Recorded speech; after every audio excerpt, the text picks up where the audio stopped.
nation and their willingness to be amazed, illuminated, and so forth. LA, I'll tell you what, the next time you come on the program, I think I'm going to cut your intro down to about half, because you've got so much stuff that you've done over the course of your career that takes, it takes 5 minutes to and I'm going as fast as I can without sounding like some other guys do on the radio sometimes, which I won't pick on anymore because I kind of like it. But you're too kind. Thanks, John D. Appreciate it. Yeah.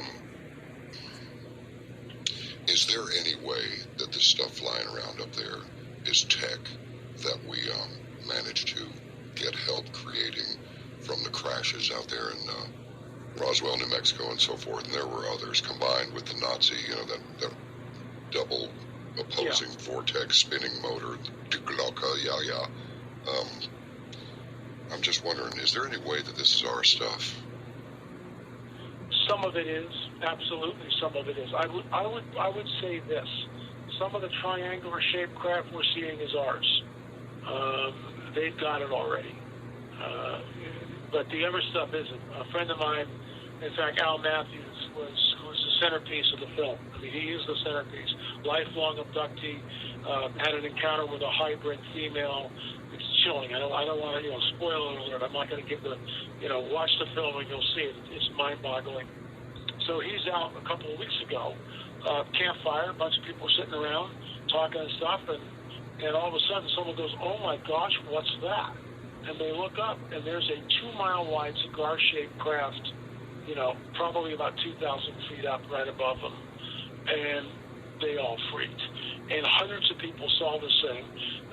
East City Ranch with Jane Gillian filmed it the same night, I believe, and he has an infrared camera up there, so he's got a really good shot of this thing. And you can hear other people who filmed it, and they're all going, "Oh my gosh, what is that?" Well, that's at night. It's way up there. You can see there's lights emanating from it. In fact, Al sent me a couple of pictures which we showed on our show. And you can see that there's 2 smaller craft above this thing, and the lights are beaming out of these craft. That's the real deal. That's not ours. That's not the Chaikons or the Russians. That's their stuff. We have back-engineered stuff. There's no doubt about that. But this goes back to the Bob Lazar in the 90s. I actually interviewed him way back in the 90s at this little conference that was out by the Little Alien in Rachel, Nevada. And Lazar showed up, and I didn't have a camera, and I wasn't really doing this, probably 94, 95, something like that. But I sat down with him, and I got to talk to him. And I've always believed Lazar, who said that, we had in our possession. And this is in the 90s. Well, guess what? Lazar states that they were experimenting, they were looking, they had craft that was there. He saw it levitating off the ground. Well, now, what do we do when our government tells us that we have, the Pentagon, tells us that the United States government has in their possession off-world vehicles not made on this earth? I'm quoting. This is not science fiction. This isn't some, YouTube video someplace that's, camera obscura. This is the Pentagon stating on the record that UAPs are real, unidentified aerial phenomena are real, they have validated it, and that they have in their possession vehicles, off-world vehicles not made on this earth. Well, the question that begs the question: who's making the vehicles, and what do the makers look like? And they haven't revealed that yet. What's amazing is the absolute ambivalence with 99% of the people. Even with all this being rolled out, John D., you would think that Americans, that the church would wake up and go, "Oh my gosh, this is it." You would think my phone would be ringing off the hook. Nothing like that's happening. In fact, we released a film about 2 weeks ago. We've only got like 62,000 hits on YouTube. I think it's 63 now. But whatever it is, 63,000 hits.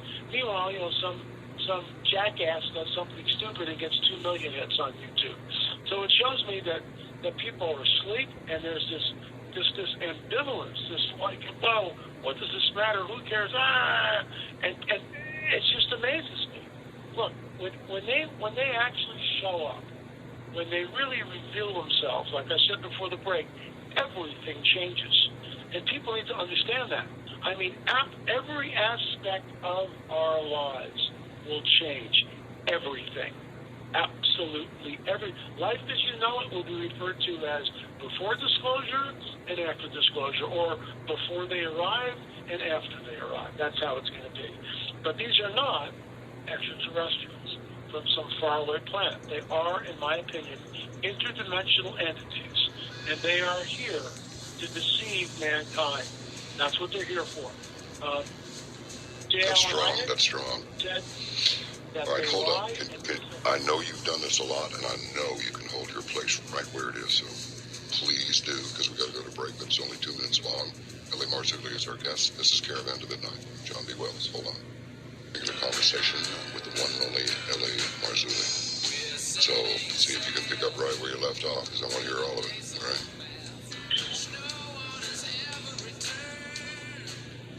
You got me? I'm sorry, John, I missed that. What was that? Did I bore you into a nap? No, I'm kidding.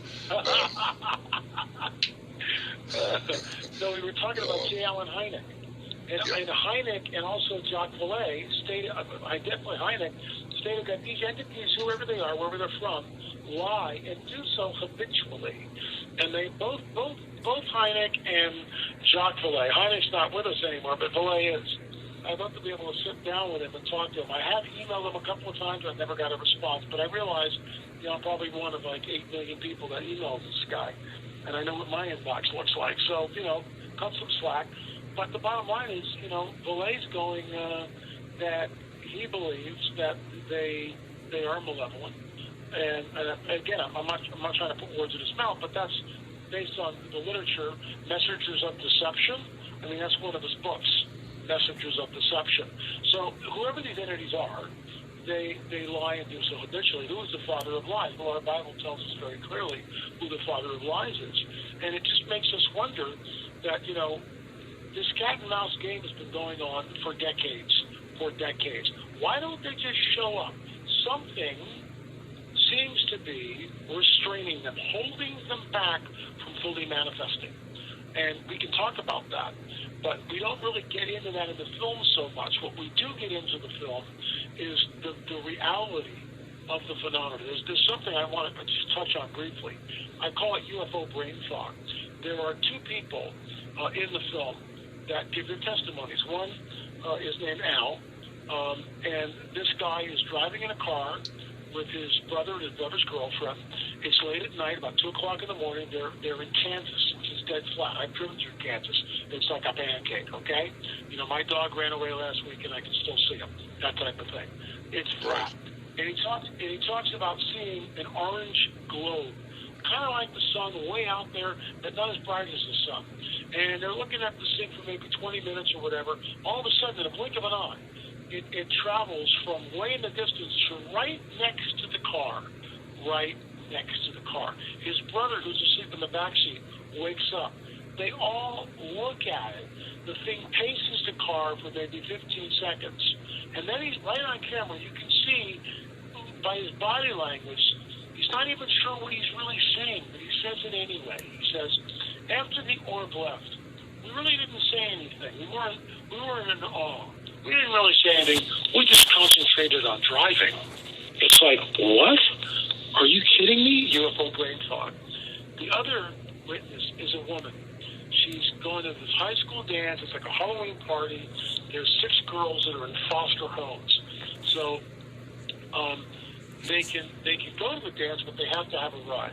So this woman's sister decides, I'll take everybody. So she has a big station wagon, and all the girls pile in. They go to the dance. On the way home, it's late now. One of the girls goes, wow, what's that over there? And they go, well, there's probably some trucks mud running. And the woman, the witness that I interviewed, goes, no, there's no roads back there. They're not mud running. They stop the car to get out of the car, and that's when things get crazy. They see that it's not a truck mud running. There's a craft over the trees. They see it. They get back in the car. They're all scared. And she goes to her sister who is driving, go, let's get out of here. Quick, let's go. And then she says something which is UFO brain fog. She says, we were speeding, but we weren't moving. We were speeding, but we weren't moving. When they get back to the foster mother, to drop the girls off, they are hours late. Hours late. And the mother is absolutely irate. And, why are you guys late? Where were you? And even to this day, she says this in the film, that we wonder what happened. Well, they had missing time. They had missing time. They were gone for 2 or 3 hours. They don't remember it. Some of those girls were taken. Stuff happened. There's no doubt in my mind. But the UFO brain fog, we were speeding, but we weren't moving. Going back to Al. Yeah, after the orb left, we just concentrated on driving. Are you kidding me? Are you kidding me? Those reactions are completely atypical, not normal reactions. Something is going on there. And that's what we show in the film. That's just part of what we show in the film. I'm wondering about something. Play We're in a Spy movie with me for a minute. I mean, is somebody sitting out there? I'm willing to play devil's advocate every once in a while, even though I don't like him, right? Is somebody, I wonder if it's possible if somebody's sitting out there going, okay, look, this is the way we need to roll this out. We've got a lot of Christians out there, and we know that there are a lot more than, they're greater in number than we actually acknowledge. Okay, now, about the last, certainly the last 20 years, there's been an increase, it seems, in, maybe not in interest first, but in, the advent of Art Bell in the 90s and talking about this stuff, and Long John Nebel and people like that, the pioneers of this kind of talk. So, they're ready for this. And, the Christians are expecting end times. So how can we use this? How can we spin this? They think the 47 crash resulted in tech, but they're not really sure. So now here's another opportunity for division. The Christians are looking for the end days, and the non-Christians, even the Luciferians, they're looking for greater and more powerful tech to enable themselves. They can enable themselves a little bit of self-exaltation, if you will. So we can use this. I'm thinking probably somebody talked it over, but the things that you've done with the miracle at Fatima and this new movie of yours, it just flies in the face of all that true conspiracy theory. So, for folks, the people who are coming up with the conspiracy theorists of the government. I'll stop. You go ahead. Exactly. They're the originators of the real conspiracies. The magic bullet. I'll just never forget it. Nothing you see here. Keep moving. It's just unbelievable. It's just unbelievable. And the justification of the Twin Towers. Look, there's an agenda. And they've got backup plans. And I think people go, well, LA, why are they rolling it out now? Well, the old guard that kept this hidden and secret is dead. The old guard was around when Roswell happened. So that's 47. So I'm 70 years old. I was born in 1950. So just let's do the math. They all be like 100 years old. They're gone. They're not here anymore. So the new guard is looking at this and going, it's time to reveal it. And in 17, that's when this whole thing, and they did it on Tucker Carlson's show for a reason. Because Tucker Carlson is watched by mostly conservative Christians, for the most part. That's his audience. That's the mainstay. That's his flagship. Those are the people that watch it. So they run this on Tucker. It's totally a managed agenda. It's controlled. And they just run it up on Tucker, see what the reaction is. Flatlined. Nobody does doodle squat. And, now we're up around rung number 7. I mean, I can run through, the different rungs of that ladder that we're up. Commander David Fravor saying that whatever I saw was not from this earth. That's run number 1. Luis Elizondo back on Tucker Carlson. Carlson asked if the United States government has in its possession metal from debris from crashed UFOs. He says yes. He's right at the camera and says yes. A couple of months later, about a month later, Chris Mellon is on Tucker Carlson's show once again. He says, yeah, we tested the metal and the isotopes were not found on this earth. Run number 4 is the United States government saying, the Pentagon stating, that UAPs, unidentified aerial phenomena, are real. They come out and say it's real. Run number 5, a few weeks later, they go, oh, and by the way, we've got craft not made on this earth, okay, and it's our possession. We have vehicles, off-road vehicles not made on this earth. Hello. Number 6, once again on Tucker Carlson, Commander David Fravor comes back on and says, when I approached the tic-tac-shaped object, it jammed my radar. That is an act of war. Run number 7 is fairly recently, once again, where it's 60 Minutes has Luis Elizondo, which I talked about just a few minutes ago. This is 60 Minutes. And he says, well, Mr. Elizondo, what do you think these UAPs are? Elizondo looks right at the camera and says, it doesn't matter what I think. Your government is telling you that they're real. That's 60 Minutes. So it's out of the bag. I mean, it's definitely out. It's in all forms of media. And they're running it to see. I mean, 60 Minutes are crying out loud. They do this, very professional expose. Well, but they're not telling us anything new. That's old information from 2017. I honestly feel we're at the cusp of something very soon because they've got to come out with this report. Congress is demanding the report. Of course, things will be redacted. There'll be a lot of doublespeak, just like there was last week. Well, UFOs are from aliens, but we're not really certain. The typical doublespeak from the government. And that's what we're going to get. The deep state will roll out what they want to roll out. But there is an agenda here. And it is the coming great deception. This is why those who are in the know, the Luciferians, realize that we are looking. This will create the one world government and the one world religious system. This is where it's going. I'm not making this stuff up. Bible prophecy tells us this. So all this will create, in my opinion, a one world, a global government and a global one-world religious system. That's where we're headed. That's where all this is leading. That's why this film is so important. Let's go quickly because the rest of this hour is going to go quickly. LA, I believe, I've been seeing these orbs, photographing orbs, analyzing orbs for quite some time. Sure. I think they are the energy representations of living beings formerly of this dimension and possibly of others. That's what I think. What do you think? I think that what we're seeing with the orbs, there's two kinds. There's the kind of probes that come from the ships. That's something different. But most of the orbs that we see, many of the orbs that we see, I would say, like you said, they're the disembodied spirits of the Nephilim, which are earthbound. They're trapped here. And that's what they look like when they manifest, in my opinion. Those things are, they're always photobombing stuff. There's the picture of this, I think it's an RA-5, a nuclear bomber, real nasty looking thing, built by Northrop, or maybe North American. Yeah, I think it was North American. And they're 3 or 4 orbs photobombing this thing. And I just wonder, wow. You know what I mean? I mean, what do you make of that? I don't know what to make of it. Well, again, John B., I mean, the phenomenon is real. It's burgeoning. It's not going away. It's time to talk about it. We have the only film that's out there from a Christian perspective that I'm aware of. And it's groundbreaking material. And there's an interview we did with a woman, which I'll get into in a little bit, which just blew me away. Okay.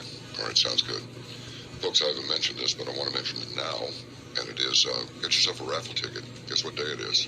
It's Thursday. Guess what happens tomorrow night? Naked Lions Friday. And people are delighted with their hammers. I would tell you a bunch of this stuff, but I already did. If you have access to vocalnow.com, vocal with a K, certainly you have access to YouTube, right? I prefer you go to Vocal Now, but do what you want. And take a look at the first half hour or so of the program before we went to air. And you'll know what you're looking at if you win this lottery, this raffle. Because somebody's going to win tomorrow night. Might as well be you. Okay, this is Caravan to Midnight. Right back. Our guest is L.A. Marzulli. His movie is UFO Disclosure, The Coming Great Deception, and the Luciferian Endgame. Look into this game a little bit for us, LA, and if they pull this off, which certainly they will, in one form or another, sooner or later they will do this. Whether it's those of the those are the government. Those are the ones who can do it, of course. And if anybody's in cahoots with actual beings outside of this particular dimension, then certainly those people and their departments, intelligence departments, research departments, they'll be the ones in contact. I know your crystal ball is in the shop. It's in there with mine, and it's been in there for years, and I don't think we're going to get them back. I think they're going to close before we get them back. But how do you see this playing out? Have you stretched out on the quantum plane to see what we're going to? I mean, look, this is the business that we're in. We can pretty much say whatever we want to, but we don't say anything unless it's based in some pretty serious conviction. So how do you see this playing out? Well, everything I look at goes through the biblical lens. The biblical lens. I mean, that's my worldview. That's the paradigm in which I operate. Everything that I look at, read, digest, everything comes through the lens of scriptures, through that guidebook of the supernatural. That's what I call the Bible, the guidebook of the supernatural. So there's all this prophecy in the guidebook telling us what the end times looks like before the return of the Messiah, the return of the King Jesus. And I realize a lot of people look at that and they go, well, it's just a bunch of hooey. Well, it's not just a bunch of hooey, because the prophecy that's there in the biblical prophetic narrative is written with great specificity. Jesus himself tells us exactly what to look for before his return. Wars and rumors of wars, famines, pestilence, earthquakes in diverse places, men fainting from fear for what's coming upon the earth, men fainting from fear for what is coming upon the earth. You should hear some of these guys, these men and women, when they actually see craft way up there, and it's doing stuff. You should hear the fear that comes across. Oh my gosh, what's that? You should hear these people. Men faint from fear for what's coming upon the earth. So I truly believe that everything, the punch list that Jesus tells us would happen before his return, before the 7-year tribulation, the time of Jacob's trouble, where the Luciferians basically run this planet for 7 years. I mean, it's the time of the Antichrist and all this. And, people can scoff at that all you want. We'll see who's right in the end. We'll see what comes down. And it's coming down now. Look, everything that he says is happening and firing on all 8 cylinders. Here's a prophecy written in Daniel 2,500 years ago. It says, in the latter days, men and women will run to and fro over the face of the earth, and knowledge will increase. Well, that's pretty specific, because if you go back 300 years, let's say, or even 200 years, knowledge was pretty flatlined. Not a lot happened before the Industrial Revolution. In fact, from 2,500 years ago to Gutenberg, it's pretty much a flat line. Nothing really changes. People, it's an agrarian economy. You ride around on a horse, and, you write in longhand with a pen. You've got scriptoriums, and that's how things work. And it was that way for thousands of years. All of a sudden, Gutenberg invents the printing press. Whoa, huge blip on the scale. Well, when you get to the Industrial Revolution, you start getting this arc, and it just goes up and up and up.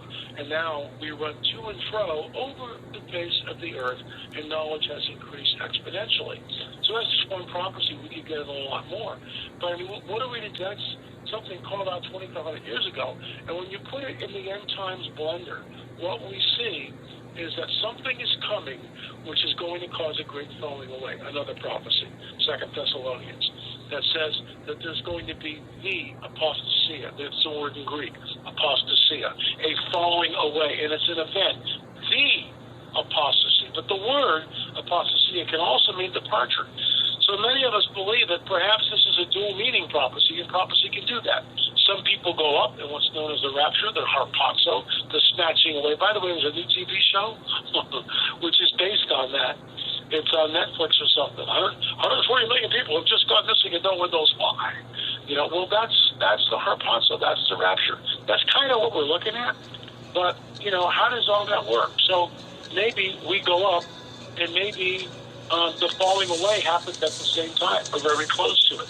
So all these things are happening, and why would Obama, I'll circle back to Obama, why would Obama say that there could be new religions?